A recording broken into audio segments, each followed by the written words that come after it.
Brittany Maynard cumplió su último deseo antes de poner fin a su vida este sábado, ir al Gran Cañón del Colorado con su familia. La joven de 29 años, enferma de cáncer terminal, también reveló en su blog que justo un día después de la visita sufrió su peor convulsión hasta el momento, quedándose paralizada temporalmente y agotada por el resto del día. Brittany se ha convertido en el nuevo rostro del movimiento a favor de la eutanasia en Estados Unidos tras publicar un video en internet reivindicando su derecho a una muerte digna. La joven ha asegurado que el próximo 1 de noviembre tomará el narcótico que le quitará la vida y para ello ha planeado hasta el último detalle. Hablemos de este tema y este caso con Cristina Balinotti, psicóloga clínica. Cristina, gracias por estar acá. Gracias, un placer. Y Eric Padrón, abogado, exfiscal, bienvenido. Gracias por estar en A Mano Limpia. Gracias. A ver, Cristina, ¿es lo mismo que un suicidio? No, no es lo mismo que el suicidio asistido. Es decir, para que haya eutanasia y se pueda ejecutar en los países que se permite, o en los estados, acá en Estados Unidos, tiene que haber una enfermedad terminal. El suicidio asistido es algo que se puede pedir por un dolor moral, también un dolor físico. Por ejemplo, ocurrió en Bélgica, un transexual se operó 2 veces, se vio tan mal, tan espantoso, se sintió tan bien que pidió la muerte asistida, es decir, el suicidio asistido. Vamos a ver, justamente tú lo mencionaste, los lugares donde se permite, hablamos de Estados Unidos, hay 5 estados, Oregon, Montana, Vermont, Washington y Nuevo México. Y justamente esta chica Brittany se mudó a otra entidad para poderlo realizar. Pero hablemos del diagnóstico. Vamos a escuchar lo que ella misma decía, Eric, antes de seguir hablando contigo, del por qué ella tomó esta decisión. Miren lo que tenía.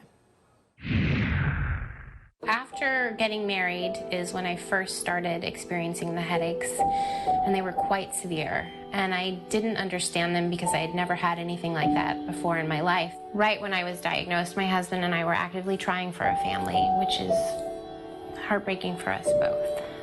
70 days post-op, I went in for another MRI and was told I had had a grade change. They were looking and saying it looks like grade 4. Which is the worst and most aggressive form of brain cancer. Eric, generalmente, o creo que lo más común es cuando los familiares de un paciente deciden, porque ya está tan grave que están inconscientes para tomar esta decisión. En este caso no lo es así. La legislación no contempla ninguna diferencia para que sea el doliente o sus allegados quienes tomen la decisión en donde se permita la eutanasia. Bueno, en Oregón precisamente es la persona que está afectada que es que tiene que pedir este procedimiento.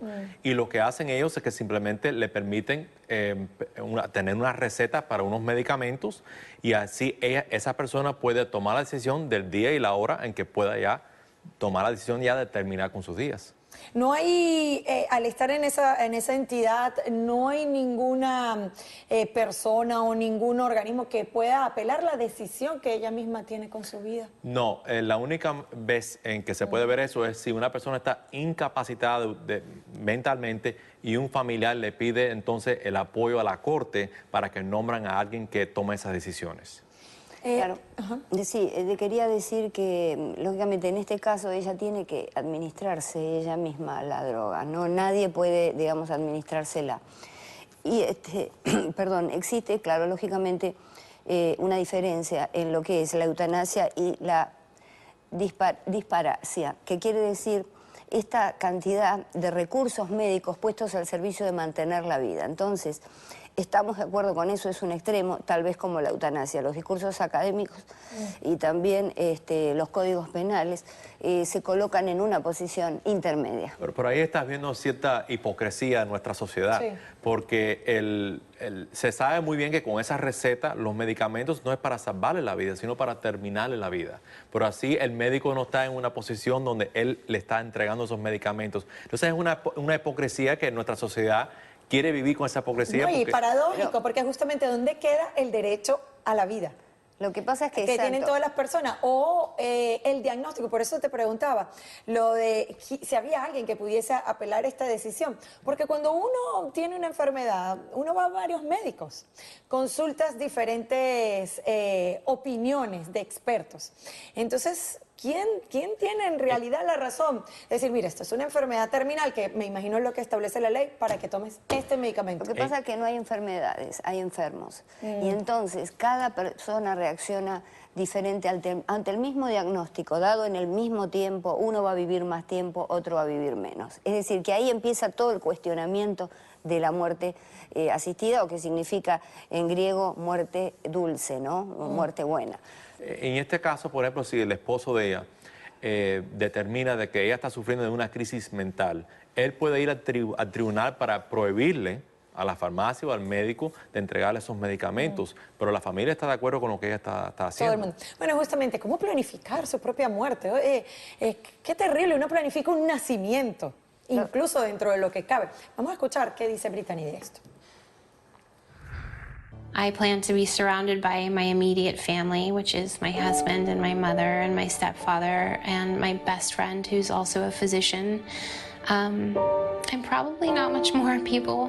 And I will die upstairs in my bedroom that I share with my husband,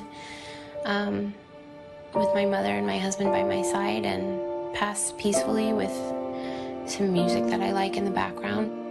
I can't even tell you the amount of relief that it provides me to know that I don't have to die the way that it's been described to me that my brain tumor would take me on its own. Bueno, evidentemente no quiere sufrir, pero cuando las personas se van de este mundo físico, los familiares son los que se afectan, ¿no? Claro, el paciente está invadido de miedo y lo lleva justamente miedo al dolor a tomar esta decisión. La familia, amor. Y entonces estas dos cosas se combinan.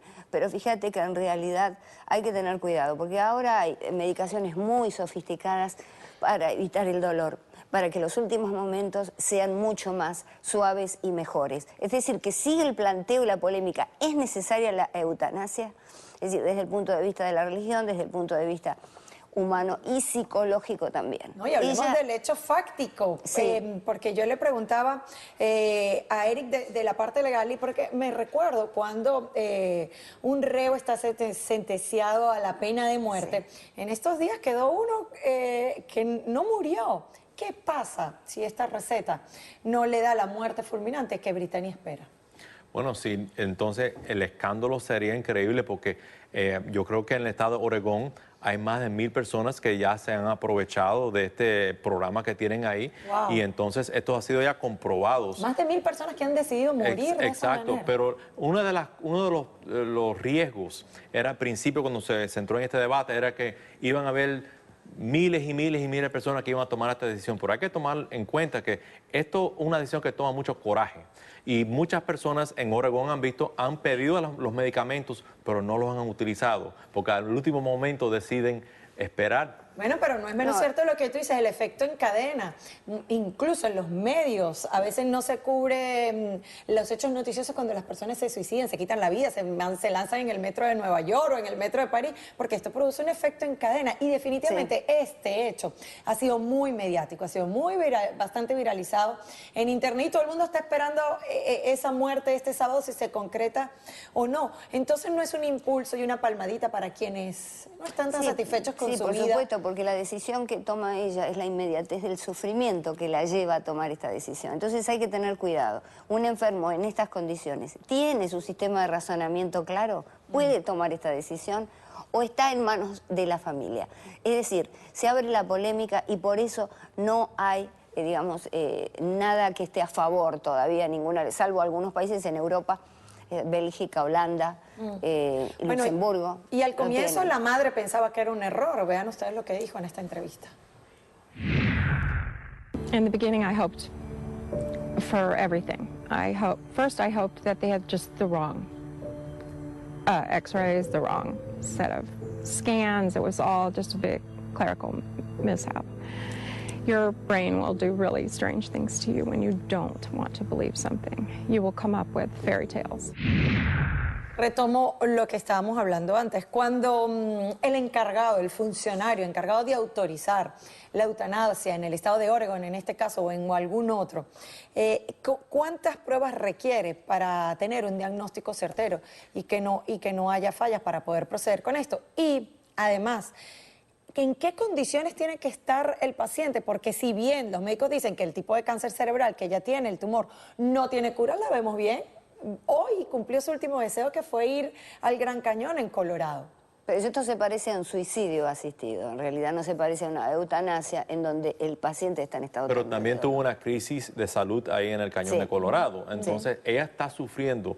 Y es una manera de uno decir, es la última decisión que una persona libre puede tomar, que es terminar su día y ella toma la decisión que no quiere sufrir.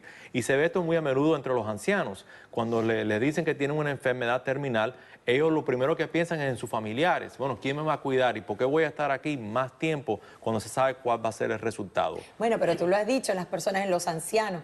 Aunque ella dice, bueno, sí, se cansó, se quedó inmóvil, lo logró hacer.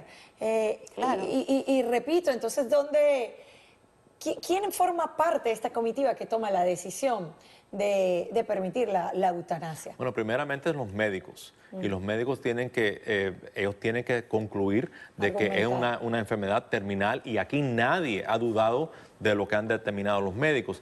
La familia está al favor porque hasta ahora no ha habido ninguna petición en contra de esta decisión que ha tomado ella. Y se ha visto, y podemos quizás decir que esto es un caso único.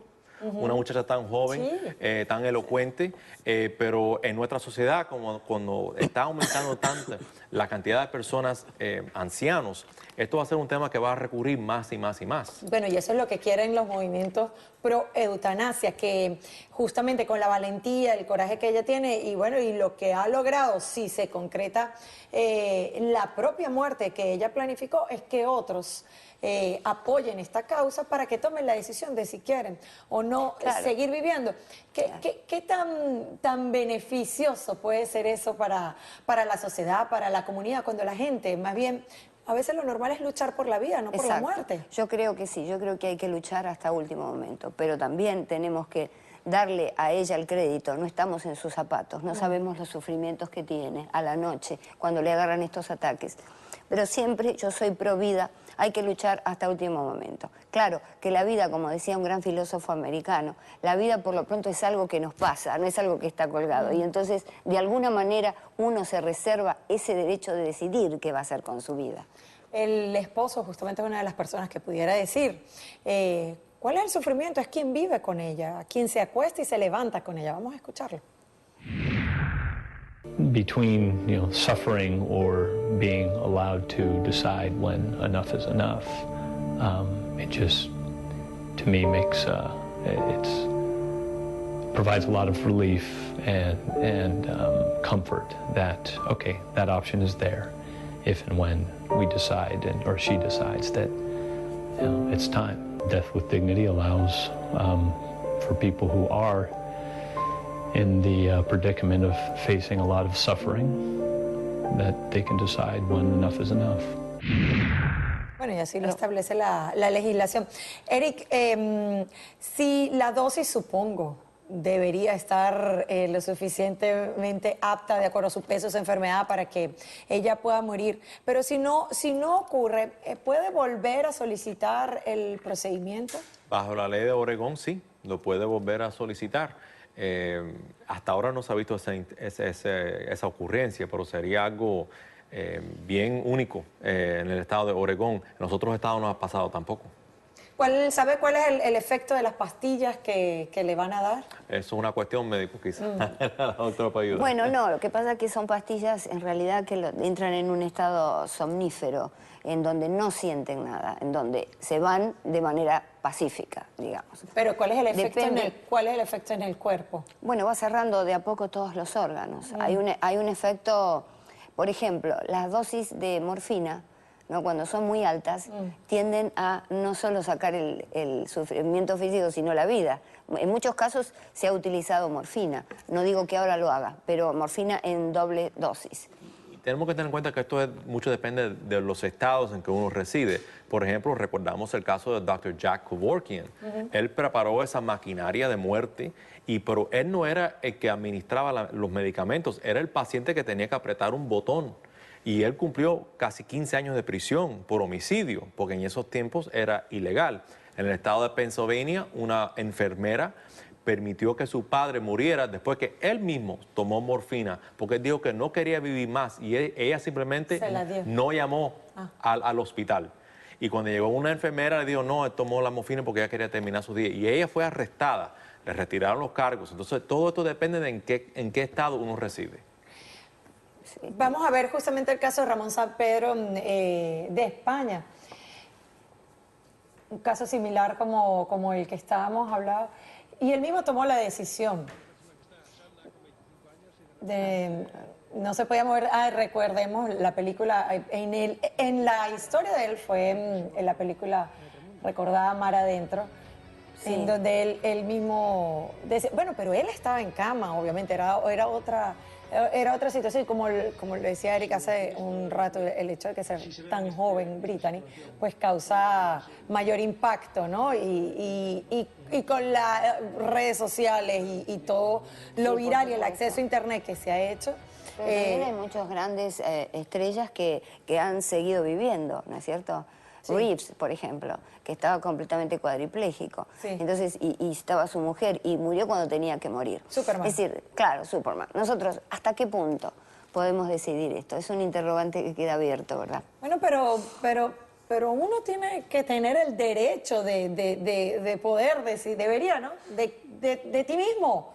Sí, de morir con dignidad, ¿no? Y dignidad quiere decir morir sin ese dolor, es terrible. Pero el temor es siempre que si la decisión es tomada por el paciente o por los familiares, claro, y los que están a su alrededor porque no quieren tener que sufrir lo que es el cuidado médico, los gastos. Y estadísticamente los gastos médicos aquí son, en los últimos meses, son donde más se gasta la plata en salvarle la vida a una persona que se sabe que va a morir. O sea que son cuestiones difíciles para nuestra sociedad. Sí, es una decisión bastante egoísta, ¿no? Bueno, por supuesto que este tema lo vamos a tratar de nuevo el lunes, será, porque el sábado es cuando se espera que ocurra esto, lamentablemente. Pero bueno, gracias, Eric, por haber estado con nosotros. Cristina, que te mejores, estás gripada. Gracias. Hacemos una pausa, amigos. Vamos a los comerciales y al regreso vamos a revelar de dónde el régimen de Nicolás Maduro está sacando el dinero para aumentarle fuera de tiempo, porque ya se lo hizo, a todo el público, a todos los trabajadores de Venezuela,